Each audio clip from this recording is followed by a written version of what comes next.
Ya terkenalnya Alam Nasroh.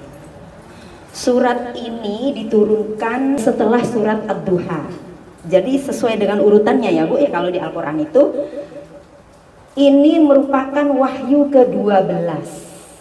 Jadi termasuk awal. Kemudian diturunkan sebelum Nabi hijrah ke Madinah. Bisa kita bayangkan, ini wahyu ke-12 menurut Tafsir Al-Misbah. Jadi masih betapa beratnya perjuangan Nabi ketika berada di Mekah menghadapi para kafir Quraisy. Sampai keluarga Nabi pernah diboikot. Ya, Bunya ya, tentu para ustadzah, para bunya sudah tahu ceritanya bagaimana perjuangan Nabi, penderitaan Nabi ketika berdakwah di Mekah. Nah, ketika disinilah berat-beratnya perjuangan menghadapi kafir Quraisy, turun ayat ini. A'udzu billahi minasyaitonir rajim. Bismillahirrahmanirrahim. Alam nashrah laka sadrak. Menurut tafsir Al-Baghawi, maksudnya alam nashrah, alam nufattihu wa nuwassi'u laka qalbaka bil iman wan nubuwah wal ilm wal hikmah. Aku melapangkan dadamu dengan keimanan, dengan kenabian, dengan ilmu dan hikmah. Tapi kalau menurut tafsir At-Tabari, maksud dari alam nashrah kan terjemahannya, kalau dalam terjemahan ya dalam bahasa Indonesia, bukankah kami telah melapangkan dadamu wahai Muhammad, gitu kan ya. Menurut At-Tabari, penafsirannya adalah seperti dalam surat Al-Fatah ayat 2. Gimana bunyinya? Inna fatahna laka fatham mubina taqaddama liyaghfira laka ma taqaddama min dzambik wa ma ta'akhkhar. Jadi maksudnya, bukankah aku melapangkan dadamu, maksudnya adalah Allah mengampuni dosa-dosa Nabi Muhammad, baik sebelum diangkat menjadi nabi, wa ma ta'akhkhar, walaupun setelahnya. Ya kita tahu Nabi maksum ya. Coba kita kupas satu-satu. Di sini alam nashrah sebenarnya ya, kalau dari susunan kalimatnya seandainya begini saja, alam nashrah sadroka, bukankah aku melapangkan dadamu, itu sudah bisa dipahami ya Bapak ya Ibu ya. Kami melapangkan dadamu. Tapi kenapa ada laka di sini? Alam nashrah laka sadrak. Menurut tafsir Ar-Razi, kata laka di sini ini untuk menegaskan bahwa yang dilapangkan dadanya ini memang khusus spesial kepada Nabi Muhammad. Laka, engkau Muhammad, tanpa Nabi meminta dilapangkan dadanya, Allah sudah memberikan kelapangan, mengampuni dosanya, memberikan ilmu dan hikmah kepada Nabi Muhammad tanpa meminta. Berbeda dengan Nabi Musa yang sering kita baca di awal ya, Rabbi shrahli sadri, itu sama. Kata dasarnya syaraha, artinya melapangkan, ya, meringankan gitu. Rabbi shrahli sadri. Kalau Nabi Musa itu minta dulu, ya Allah berilah aku kelapangan dada, wa yassirli amri, dan mudahkanlah urusanku. Ini sama-sama Nabi ya. Ini menunjukkan keistimewaan Nabi Muhammad. Kalau Nabi Musa minta dulu gitu ya, meminta. Kalau Nabi Muhammad nggak pakai minta, sudah Allah beri kelapangan dada. Ini makna dari kata laka. Ini spesial untukmu wahai Muhammad. Kemudian wa wada'na 'anka wizrak, kami ringankan bebanmu. Jadi beban-beban Nabi ketika berdakwah itu sama Allah diringankan, diberi jalan keluar gitu kayaknya. Setiap ada masalah kan ada wahyu turun gitu ya. Jadi Nabi nggak usah khawatir, dicemooh dibikin ini nggak usah resah, karena Allah sudah berjanji wa wada'na 'anka wizrak. Maksudnya melapangkan dada itu kan diberi hikmah ya Bapak Ibu ya. Kita sering ya ngomong hikmah, itu kita sering sekali. Semoga musibah ini membawa hikmah gitu ya. Udahlah, kalau kita nanti nasihat, udahlah sabar aja, semoga pasti ada hikmahnya gitu ya. Kenapa Ibu? Kok hikmah itu gandengannya sama musibah? Kenapa? Apa sih hikmah itu?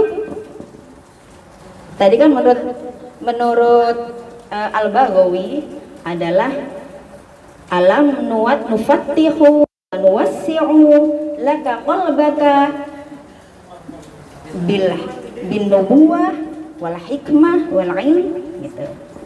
Ya, hikmah itu adalah ilmu yang bisa membimbing kita membedakan mana yang benar, mana yang salah, sehingga kita bisa memilih mana yang benar dan bisa mendekatkan diri kepada Allah. Jadi kalau musibah dikaitkan dengan hikmah, artinya dengan musibah itu bisa mendekatkan kita kepada Allah. Kalau dikasih musibah tambah jauh sama Allah, dapat musibah lagi malah lari ke narkoba, dapat hikmah nggak? Nggak ada hikmah Ibu, ya kan? Kan banyak yang seperti itu, dapat musibah bercerai dengan istrinya gitu ya, larinya ke minum-minuman, larinya ke narkoba. Itu berarti musibah itu tidak membawa hikmah. Tapi kalau kita mendapat musibah kemudian membuat kita dekat sama Allah, itu baru musibah yang membawa hikmah. Alam nashrah laka sadrak wa wada'na 'anka wizrak alladzi anqadha dhahrak. Itu satu rangkaian yang memberatkan punggungmu. Terus kemudian ayat keempat apa Bu?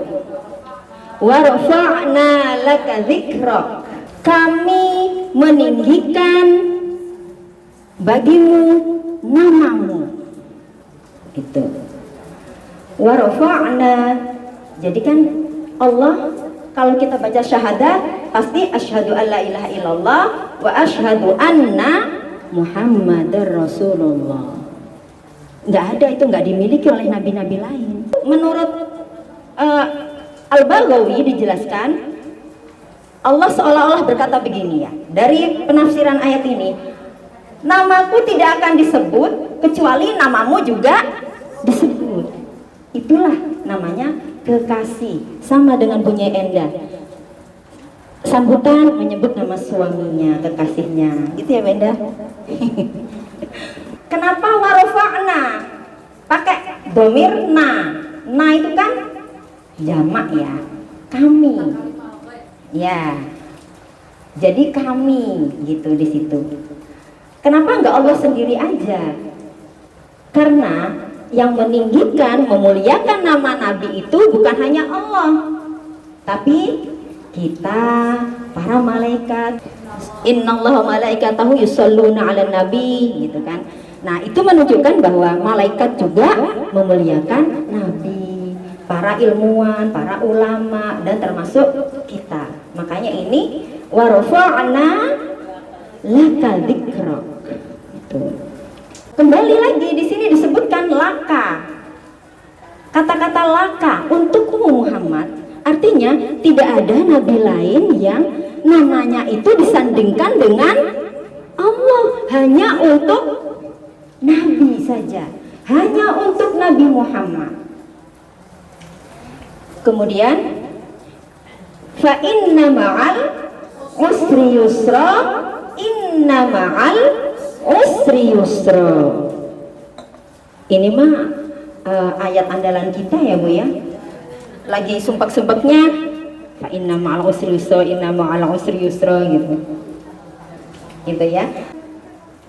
Ini kalau dari struktur bahasanya ya Bu ya.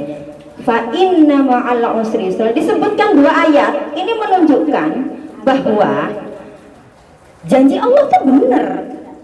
Dan itu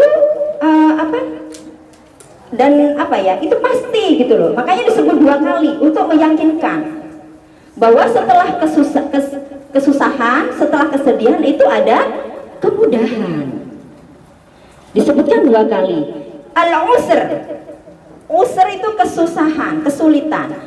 Usrnya itu disebutkan dengan al-ma'rifat, kan ma'al usri. Tapi kalau yusronya ada alnya nggak?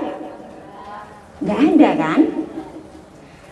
Kalau al-usr ada alnya, tapi kalau yusro artinya kemudahan itu nggak ada alnya. Jadi kata yang kalau disebutkan 2 kali menggunakan al-ma'rifat itu berarti merujuk pada satu, sama gitu loh. Kata yang kedua dengan kata yang ketiga menunjuk kepada satu hal. Artinya apa? Walaupun disebut 2 kali, al-usr kesusahannya itu hanya ada satu. Walaupun disebut dalam 2 ayat, kesulitannya itu hanya satu. Karena ada al-ma'rifat. Ini menurut tafsir Ar-Razi begitu. Kemudian yusronya ini nakiro. Nakiro itu nggak ada alnya. Kalau nakiro disebut 2 kali, berarti kemudahan yang pertama di ayat sebelumnya dengan kemudahan yang disebut ayat setelahnya itu 2 hal yang berbeda, 2 kemudahan yang berbeda. Gitu. Jadi artinya walaupun ayat ini disebut 2 kali, itu maksudnya dalam satu kesulitan ada 2 kemudahan. Ini Bu, ini yang membuat kita bertahan. Dalam satu kesulitan Allah menjanjikan ada kemudahan. Kalau buat kita menurut mufassir itu kemudahan di dunia dan kemudahan nanti di akhirat. Contoh Bu, kalau kita nih ya orang beragama susah seperti apa Bu? Kita punya keimanan tidak bakalan bunuh diri, ya enggak? Kalau kita punya iman pada Allah, punya iman, punya Islam, tidak bakal bunuh diri. Tapi di Korea Selatan, orang sana nggak beragama Ibu. Anak saya kebetulan pernah sekolah di sana, nanya orang sana, nggak ada pertanyaan agama itu, nggak ada. Di sekolah nggak ada pelajaran agama. Itu angka bunuh dirinya tinggi Bu.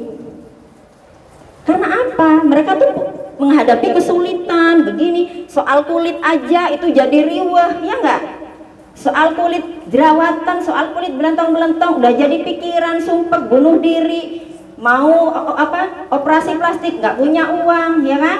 Diejek sama temennya kan begitu, dibully oleh komunitasnya. Kalau kita mah soal penampilan, misalkan mau ke pengajian, nggak punya, kayaknya aku gamisnya itu aja, dipakai ngaji, dipakai taklim, ya mau beli nggak punya uang gitu. Ya udahlah, kembalikan lagi, innallaha la yanzuru ila suwarikum wala amwalikum walakinnallaha yanzuru ila qulubikum. Balikin lagi ke agama, nyate Allah. Baju ini juga, yang penting hatinya zikir, ya Bu ya, amalnya banyak, insya Allah kita dilihat oleh Allah.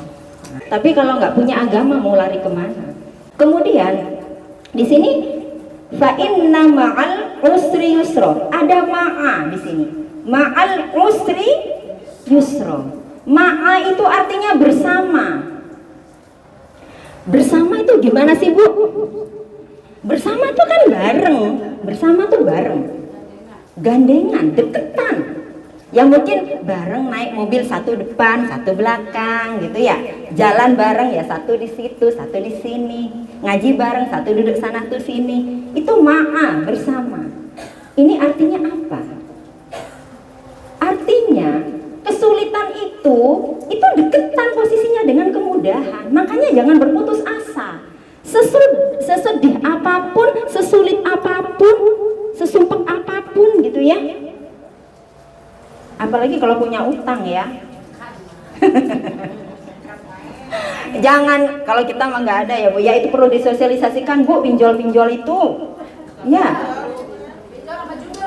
Pinjol sama judol, bener. Itu harus disosialisasikan ya Bu ya, bahwa jangan terjerat itu. Mak-mak tuh lagi kadang kan iseng itu yang di HP suka ngirimin, agresif Bu yang ngirimin itu kan, pinjaman-pinjaman tuh agresif gitu kan. Kalau lagi nggak punya duit, lagi emang butuh kan tertarik gitu. Iya. Jadi antara kesulitan dan kemudahan itu dekat karena menggunakan kata ma'a, bersama gitu. Nggak ba'da, nggak misalkan inna ba'dal usri yusra, enggak. Setelah kesulitan ada kemudahan, enggak. Ini ma'a lo pakainya. Kalau nggak deket, ya apalah, sebentar lagi lah, posisinya tuh deketan. Kalau nggak bersama banget, nggak jajar, ya deketan lah. Jadi kita optimis, setelah ini pasti ada kemudahan gitu. Ini maksudnya kalau kita teliti satu-satu itu luar biasa ya Al-Quran itu. Satu menggunakan kata itu loh, memilih katanya itu loh. Saya juga pas baca, ya Allah, iya ya, kita selama ini nggak nyadar. Kita menerjemahkannya setelah kemudahan, kesulitan ada kemudahan, setelah kan bahasanya. Padahal di situ menurut Mufassir itu nggak pakai ba'da, pakainya ma'a, bersama gitu. Ini makanya menurut Quraisy Shihab, surat ini adalah surat yang memberikan optimisme gitu. Surat menumbuhkan optimisme. Selain di dunia, tentu di akhirat kita insya Allah mendapatkan surga, kemudahan ya ibu semua ya, amin. Kemudian fa'idha faragta fansab wa ila rabbika farghab wa idza faragta fansab.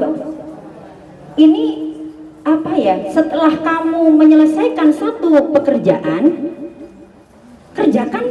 segera kerjakan hal yang lain gitu. Artinya apa? Jangan kebanyakan nyantainya. Setelah melakukan satu ibadah, lakukan ibadah yang lain gitu. Bolehlah santai sebentar, cuman kadang kalau namanya buka HP ya Bu ya, nggak berasa. Namanya buka TikTok itu, kalau ibu-ibu di sini enggak lah ya, nggak beda. Namanya buka IG, Masya Allah, itu namanya buka IG itu ya, yang muncul cantik-cantik, bajunya bagus-bagus. Ntar buka TikTok isinya dagangan, jualan ya Bu ya. Asalnya nggak pengen belanja, jadi pengen.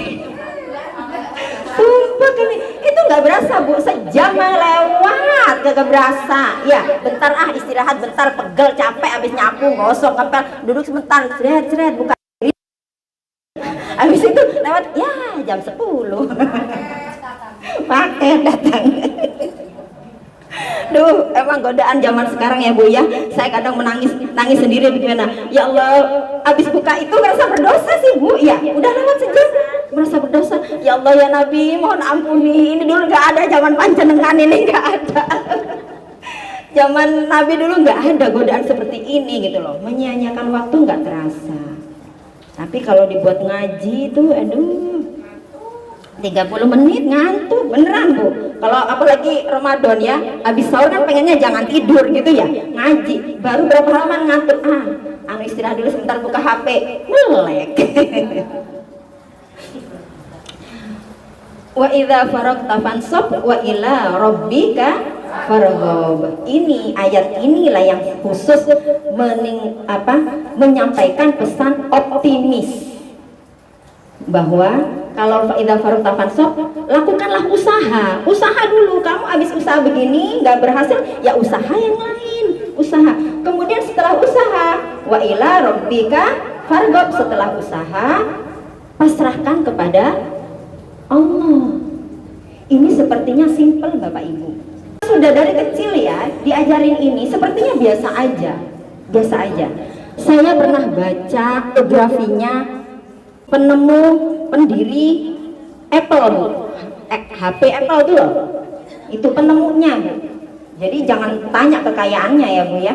Namanya Steve Jobs, sudah meninggal, nggak lama tapi saya baca biografinya di akhirnya itu, ya Allah, kita nggak mensyukuri selama ini mempunyai iman Islam. Gini, Steve Jobs itu dia punya anak kan 3 ya Bu ya. Kemudian Steve Jobs itu di akhir hayatnya sakit kanker lah intinya. Beliau ini sakit kanker, kemudian divonis oleh dokter hidupnya nggak lama lagi gitu. Hidupnya nggak lama lagi, beberapa bulan lagi. Kanker pankreas kalau nggak salah.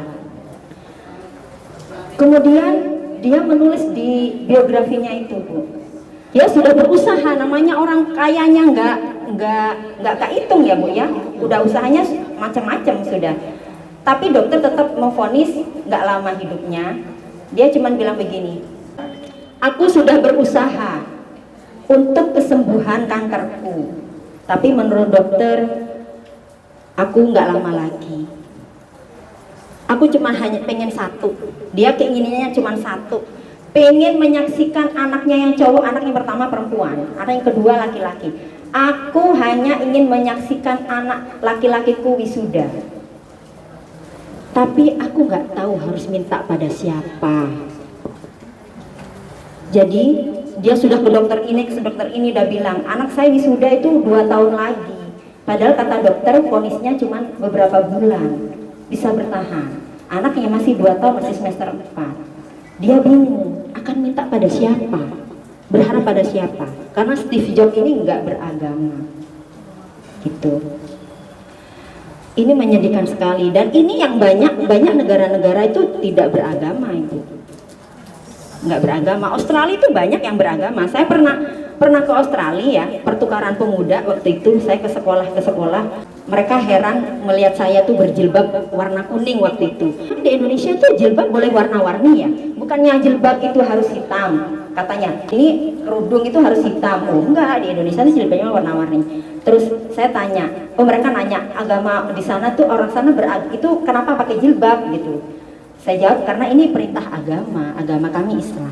Terus saya iseng nanya, agama kami Islam. Terus saya iseng nanya, mereka tuh agamanya apa? Diem saja Bu. Terus ada yang jawab, kayaknya kalau ibu saya tuh Kristen, tapi ayah saya nggak tahu agamanya. Saya enggak beragama, begitu. Terus ada yang lagi jawab, sepertinya ayah saya itu protes, orang tua saya protes, tapi saya enggak beragama, gitu.